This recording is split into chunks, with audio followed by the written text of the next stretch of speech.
this video I will talk about the Holiday Slipover by PetiteKnit, the Nola Wristwarmers by Susanne Müller, the Marit Mittens by Skeindeer knits, felted version, the fast neck warmer by Nana Grün, and that's it. Hello, thanks for tuning in. My name is Nana. Welcome or welcome back to my channel, and today I will chat about what I knitted in the month of February. And in my last video I showed you the boucle sweater that I started. However, I could not finish it because I lost yarn chicken and I had to reorder one ball of yarn. It should be delivered today, but I still wanted to film the video. But there's not much missing. That's how far I got. I finished one sleeve and the other sleeve is still to be knitted, but I knitted on 7mm needles, so it is quite fast. And I will go into detail into this sweater, how I constructed it, the problems I ran into once I have finished it, so that this won't be too repetitive here. This is basically also my only work in progress at the moment, but I have lots of plans, of course. Yeah, so there will be more in my March video than just a sweater for sure. Then I knitted 2 more sample pieces for my fast neck warmer. I'm wearing one. I knitted both of these in Camarose's Nefnook. This is the stone grey, and this is, I have to look up the color, it's a very pale peach. And I love combining it with this olive green shirt. I think that's a super lovely color combination, and I knitted this for my partner. The pattern is currently being tested and it should be out soon in the languages English, German, French and Dutch. And I already filmed video tutorials for the individual steps so that it will be as beginner friendly as possible. I still have to edit those videos. Yes, but it is a short turtleneck with raglan increases following for the body part, and this small neck warmer is meant to be worn under sweatshirts, shirts, just to have something cozy around your neck to protect you from the cold. And it is something like a more polished version of a buff, if you know that, which looks very sporty, but this neck warmer is meant to be worn throughout the year, all day long, also during nighttime. My partner really likes to wear it at night because he often has a stiff neck and appreciates his neck warmer. Yes, so these were 2 small finished objects, and I designed the pattern in a way so that you can actually finish them in 1 day or 2 evenings. So that's why I keep on knitting these. I don't know, I finished already 7, I think. And 1 ball of yarn is enough, so that's important to say. So it's supposed to be a very beginner-friendly, gift knit appropriate, small, very useful piece of knitwear. Okay, then I think I will now go chronologically with what I started first, and that were my my Marit Mittens by Skeindeer knit. And I saw on the internet somewhere that someone knitted them in inverted colors. So the main color here is this light beige and the main color here is this chocolate brown. And I really like the idea, so I did this. These are knit up in PetiteKnit by Sandnesgarn. And it is my first color work in such a intricate color work way. So where you have 1 stitch here, 1 stitch there. And I only knitted before this the Lene sweater by Anne Wenzel, and that has a large contrast pattern with long floats. But here the pattern is much more intricate with 1 stitch here, 1 stitch there. And I found it challenging. I'm not used to color work, and I think I messed up. So I missed gauge completely, and by gauge I mean row gauge. So they turned out much larger, and I also lost yarn chicken. Normally 100 grams of yarn should be enough, 50 per color. But I lost yarn chicken at the thumb of the second mitten, and as you can see here, this is a different color than the rest. So I patched it up with scraps that I found in my tiny scraps bag. And so the tip of the thumb is now lighter than the rest, and it also didn't felt as much in the washing machine as the rest. But at that point, I had given up on trying to achieve perfection. I just accepted the fact that I'm a beginner colorwork knitter, and that's okay. It will be okay. And I tried to fix the issue with the lengths, that they turned out much too long than they should have, by felting them in the washing machine. And obviously that was a bit risky. First I wanted to hand felt them in the sink, but that I felt like would take me ages and maybe wouldn't come out as even as I wanted it to. So I tried the washing machine, and from previous felting experiences of mine, I knew that they would shrink in length by approximately 15 to 20%, and that was the case in the end. And now they are absolutely perfect. I can try them on for you. And they have the perfect size. Yeah. And I also think that felting for mittens is a very good thing in general. So they are now more windproof. The fabric got denser. That's why they are also, I guess, warmer.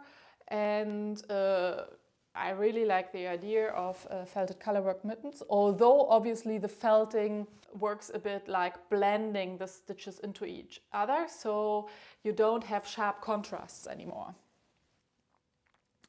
But I think that's totally fine. The felting also smoothed out some of my mistakes, or where I had really fluctuating tension. You can see it here in these like patterns in the palms, in the inside of the mittens, where different rows created different little squares in these patterns. So yeah, my tension fluctuated a lot. And also this one turned out a bit larger than this one.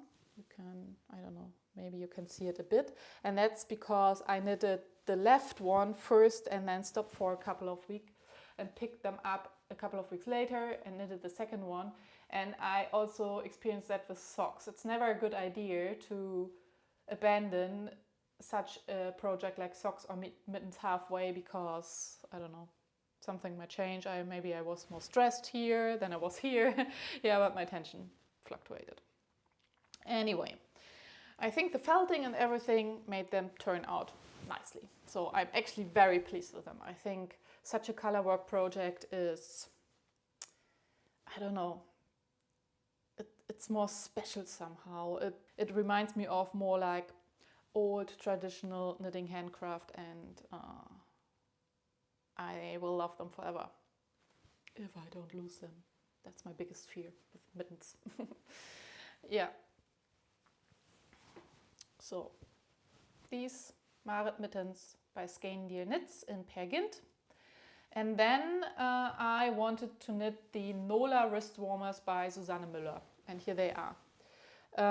I had yarn in my yarn stash from ages ago. I bought it on a Christmas market 2 years ago from people who run an alpaca farm. So this is a no brand yarn. The only thing I know about this yarn that it is, I guess, I'm quite sure that it's 100% alpaca, and it looks quite fuzzy. So there are long alpaca fibers sticking out, and it's, I think, DK weight, sport weight, DK weight, something like this. And I knitted these wrist warmers 6 centimeters shorter here in the sleeve part than recommended by the pattern, because I thought it would annoy me to push a lot of this knitted fabric under my sleeves. They are actually meant to be worn with more like short-sleeved sweaters, under coats with wide arms, but I prefer my accessories to be suitable to be worn with as many different coats and jackets or whatever. And they have this charcoal dark grey, look a bit rustic, from the yarn, but the pattern actually is supposed to be very elegant, so I really like this mix. I think they're cool, don't you think? And I wanted to have this kind of wrist warmers for computer work, because I work a lot of the computer, and a lot of heat is dissipating away from my hands when I work at the computer, and for that it's great. Really like them. Turned out as I wanted them to. And then there's another thing about the pattern. The pattern wants you to write first the right one and then the left one. But when I finished both, to me they look exactly identical. I don't know, maybe I messed something up, but they fit. But they also fit on both hands. Completely reversible. I don't know. Yes. But what you do is you knit first this little edge thing here, which is folded. Then knit the arm part, then you make increases to form the thumb. Knit the hand part, make a fold again, and then pick up stitches for the thumb and knit the thumb. So, and the beautiful part is obviously these increases here, which would be more visible if I hadn't chosen such a fuzzy yarn. Yeah. So, but very happy that I finally managed to knit these. Also a nice stash busting project. And then my last finished object of the month of February is the Holiday Slipover by PetiteKnit, which I knitted before twice. So I had the pattern in my pattern library. And for years and years I had this yarn in my yarn stash, which is Perlay by Lana Grossa. It's a 100% merino, I think. And it's a chunky or super chunky. Yeah, it's merino. And the recommended needle size is 9 to 10. So that was actually matching the pattern of the holiday slip over. And I wanted to have a beige holiday slip over.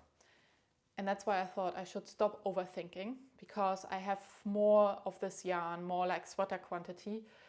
But to me, there's a thin line between being very mindful about knitting projects and really picking what you need and what you like, and overthinking. I normally tend to overthink. And I had this yarn, I had the pattern, I wanted the beige holiday slip over, so I thought I go for it, and with the rest I will find another project. But it's really soft, this yarn, and this is my holiday slip over. I hit gauge, and I think it turned out really cool. I knitted it to pattern. There were no modifications construction-wise. The only modification I made, obviously, is this section of garter stitch in the middle. I wanted to include that to make the slip over look a bit more interesting. Because when I was browsing through my ideas in my mind of what I wanted to do with this yarn, first I thought a structure knit sweater. So that's why I included this idea here in this pattern. And I think it is now a cool mix, because the shape, the design of the original holiday sweater is this modern Skeindeer design. The yarn looks a bit hippie because you can see the stitches. Normally the holiday slip over is knitted with a combination of Snefnuk by Rose and a mohair, and the mohair always blends the different stitches so that you have a less clear stitch definition and makes everything look more fuzzy by the halo it creates. But here when you see those large stitches, I think that gives it a bit of a hippie vibe, and also the color. But this stripe then makes it a bit more 90s, and overall I think it looks more 70s. I don't know. It's definitely a style mix, and I like it. I knitted this one in size M, medium. Before, the black one I have is a size small, but I wanted one that is a bit more roomy and also a little bit longer. Yes. And this is a very comforting knit because it is so fast and quite mindless, and I knitted that the past days when Emmy was sick. Yeah, so this is my holiday Slipover by PetiteKnit, and that's it. So I didn't knit anything else. I felt it in the washing machine, a couple of pouches that I knitted before, and I'm going to sew inlays, and I will show them to you in my next video. I love using scraps for pouches. Maybe I will make a dedicated video for that. Yes, so these were my February knits. I hope you liked this little update, although it was mainly accessories. And thanks for tuning in. If you want to support my channel, please like, subscribe, leave a comment. Otherwise, anyway, see you in my next video. Thank you. Bye.